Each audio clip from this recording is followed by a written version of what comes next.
Welcome to the Summit on Emergency Home Learning and more. This session is on kith and kin-based online learning. I'll give a quick run-through of what we're going to cover in this session. I'll start by offering a brief formal introduction of a sort common to the Māori peoples of Aotearoa, New Zealand, that acknowledges where I am from and some of my kin. Then, after noting my experience in online education, I'll explain the problem for which kith and kin-based online learning is offered as a solution. We'll then look at the main ideas of kith and kin-based online learning and apply these in a hypothetical case. I'll finish by noting the aspects of this approach to teaching that I think are radical innovations in the field of online education. Pepeha, Introduction. Ko Port Hills te Maunga. The Port Hills are my mountain. Ko Heathcote te Awa. The Heathcote is my river. Ko Otodahi tōku kāinga, me tōku turanga waiwai. Christchurch is my birthplace and spiritual home.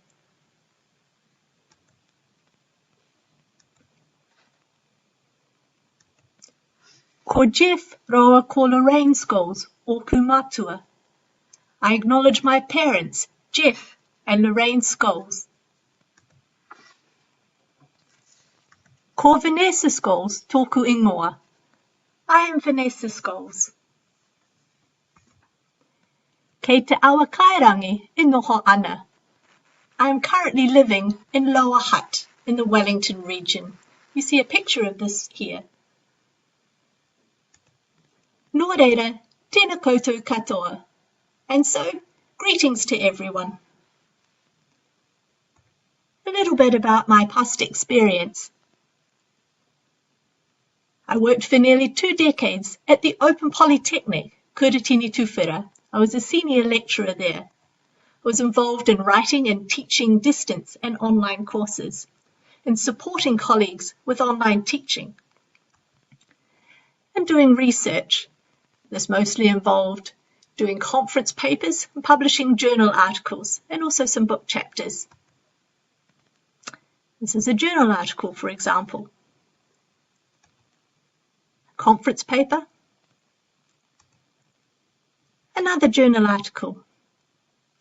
Last year and this year, I've been contracted to work as a teaching fellow at Victoria University of Wellington. I've been teaching ethics papers for first and second year students. Teaching the students at Victoria University in contact-based classrooms was an experience that encouraged me to reflect on the difference between contact class-based courses and online courses, and what can make online learning challenging. Let's take a look at the difference. We'll do a comparison between class-based learning and online learning. With class-based learning, there's a set time and place to go. When you get there, there's a teacher at the front of the classroom, someone who'll focus your attention on the material you're supposed to cover.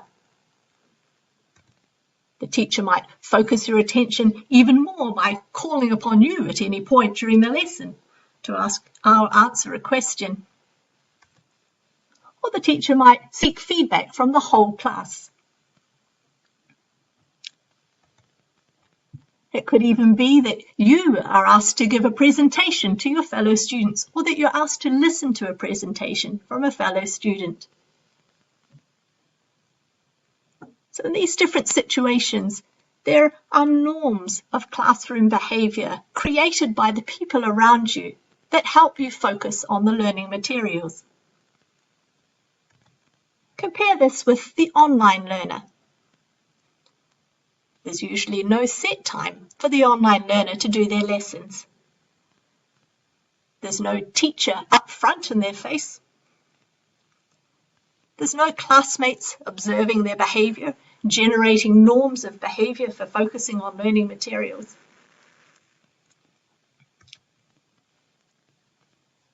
So online learners are often required to be independent, motivated, and self-directed. Of course, there are people around the online learner. They could be their family, it could be roommates or flatmates, friends who drop by, but these are not people who are tasked with helping the learner focus on their learning materials. Instead, they may be people who are inclined to distract the learner. If your roommates or flatmates ask you to go for a drink at the pub or out to a cafe for a coffee, family members might call upon you to participate in family routines.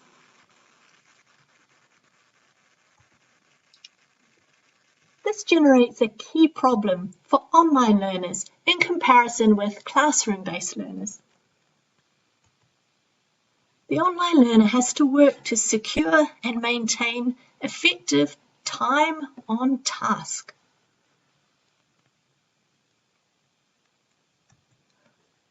We've already seen how classrooms can facilitate time on task using the people around the learners in the classrooms. We need an approach to teaching to help unlock this problem of time on task for online learning.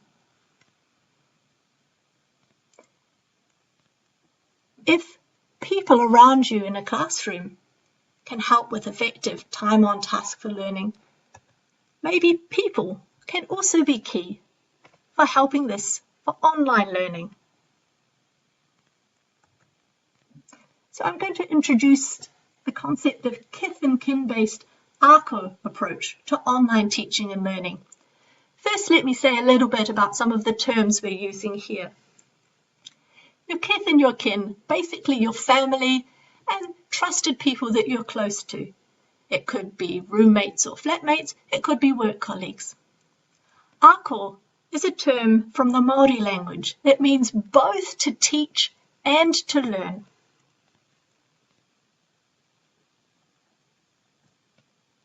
So in the kith and kin-based ARCO approach to online teaching and learning, the learner nominates two kith or kin supporters. And these kith and kin supporters check in regularly with the learner about the learner's progress in the course. Online learners are required to teach their kith and kin supporters part of what they learn. So there's that ARCO concept of teaching and learning. So there's a reciprocity there between the kith and kin supporters supporting the learner and the learner giving something back to their kith and kin. The teacher designs the assessment and course structure to facilitate this approach and backs the kith and kin supporters to support the learner. Let's take a closer look at the kith and kin supporter role and the teacher role. Then we can apply these to a hypothetical case to see how they work in practice.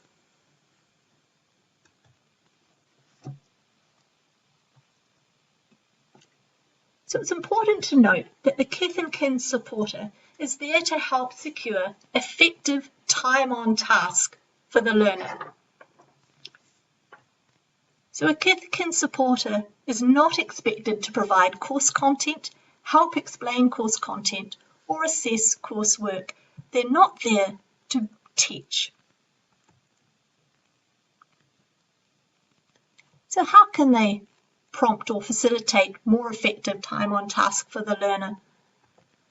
Well, suppose we have our learner facing a decision of what to do. On the one hand, they could take the path that leads to doing some more study. On the other hand, they have all these responsibilities in their life that they're juggling.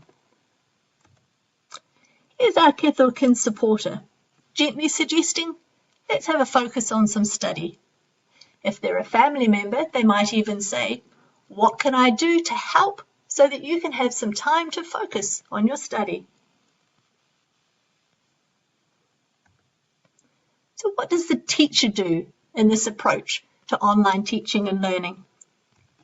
Well, for a start, the teacher develops the online lessons. So the teacher is in charge of all the content for the course. The teacher also communicates with the learners and the Kith and Kin supporters. The teacher develops a timetable for this and keeps everybody on track. And the teacher develops assessments for the learner to complete with their Kith and Kin supporters. So just to be clear, the Kith and Kin supporters do not do the assessments themselves. They're there to act as a sounding board for the learner. So for example, a learner as part of an assessment might be asked to explain a course concept to their Kith or Kin supporters using their own example. Okay, let's apply these concepts in a hypothetical case. Suppose we have an institution called Applied Education College.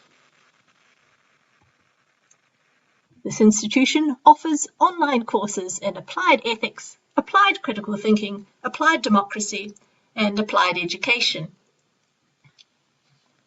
I know what you're thinking, right? Sounds great, right? Sign me up. Okay, well, let's suppose that you do sign up.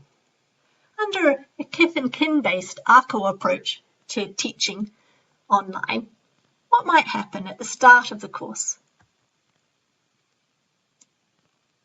The start of a course is about generating an understanding of the roles and an agreement on responsibilities. So a course might start by a Zoom meeting with the teacher and with the learner and their Kith and Kin supporters. So this could also be accomplished through a phone call, preferably not by email, as while an understanding in education is a mental event, can be simply purely a mental event, could be accomplished by email. For an agreement is between people, and it helps psychologically if we can see or hear the actual people involved in the agreement.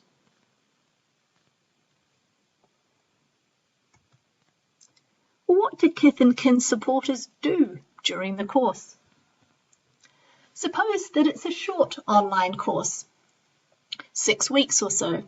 So it's very important that a learner doesn't drop more than a week or so behind in the course in order to be able to complete successfully. So once a week, perhaps on a Thursday, the teacher might contact the Kith and Kin supporters to say, has your learner been in touch this week to say they are doing some study? So this would have been part of the initial agreement of expectations for the course. If yes, then the Kith and Kin supporter can click the checked in button in the course. If no, the Kith and Kin supporter might be asked to contact the learner. If they hear back by Friday night, and the learner says they've been doing some study, then again, the Kith and Kin supporter can click a button in the course. If no, they'll click another button to let the teacher know that the learner is not making contact, and this is a sign for the teacher to step in. Suppose they contact the learner and the learner says they haven't been doing the study. Then there's a process. The Kith and Kin supporter can ask the learner to plan some study for the near future. And if the learner agrees, well and good. If that doesn't work for the learner, again, the Kith and Kin supporter can click the teacher support button to call upon the teacher for support. So just to be clear, this process is set out for a timetable for a short course. If a course were to go over a longer period, then this sort of process might happen just once every couple of weeks rather than every week. What about at the end of the course? Well, on completion of the course, the learner gains their course credits. So we've got a little Applied Education College certificate seal there. But also, Kith and Kin supporters gain digital badges from the institution. So these will explain and validate the support skills they've been showing throughout the course. So this is the institution's way of recognising the work and support that's been offered by the Kith and Kin supporters.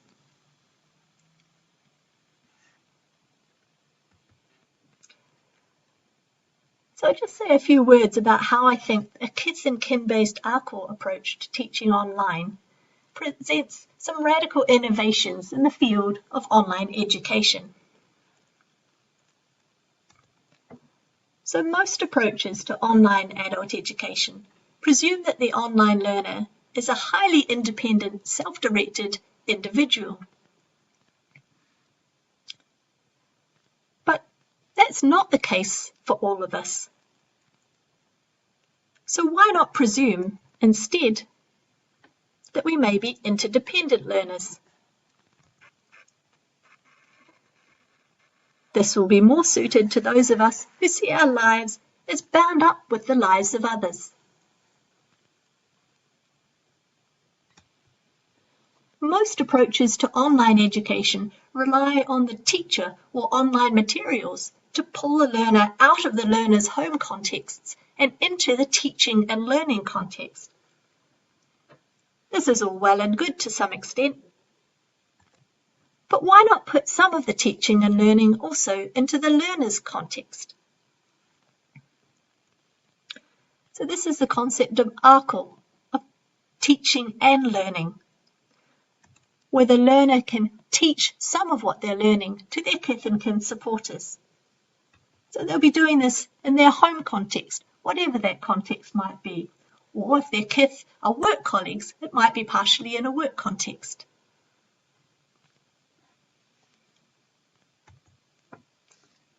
So the difference is that a Kith and Kin-based ARCOR approach has a conception of the learner as an interdependent learner in their own context, rather than a highly independent learner who's going to be pulled just into the online learning context.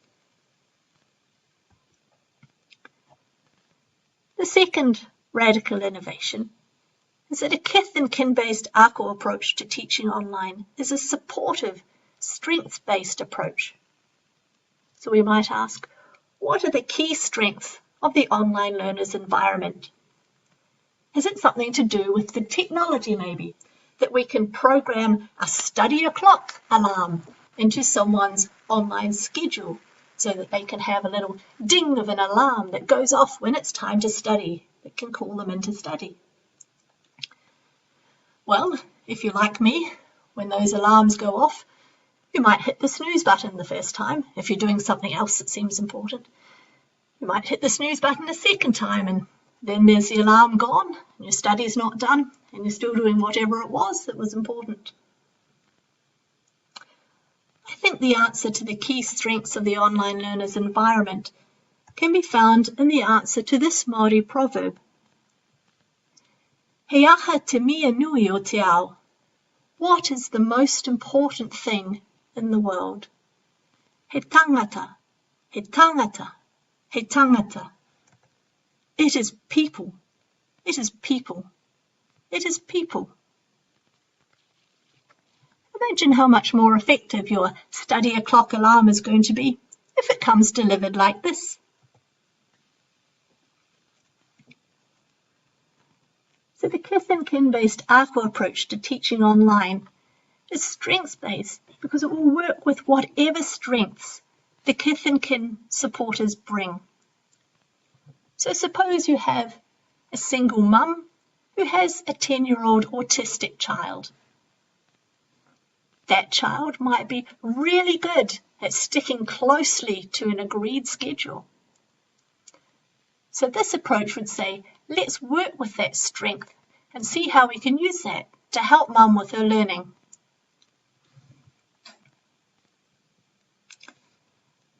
It's a supportive approach. It's supportive of Kith and Kin connections, and it recognises the support from Kith and Kin.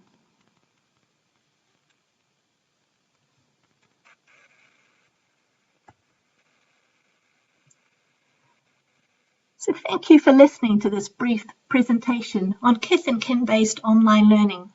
I hope it's given you some ideas for what you might do to use a supportive, strengths-based approach to teach interdependent online learners in their home context.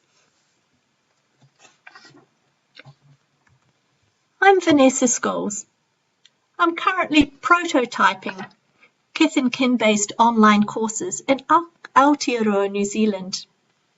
Next year, I hope to create a larger research project involving trialling of some Kith and Kin online learning in other people's institutions.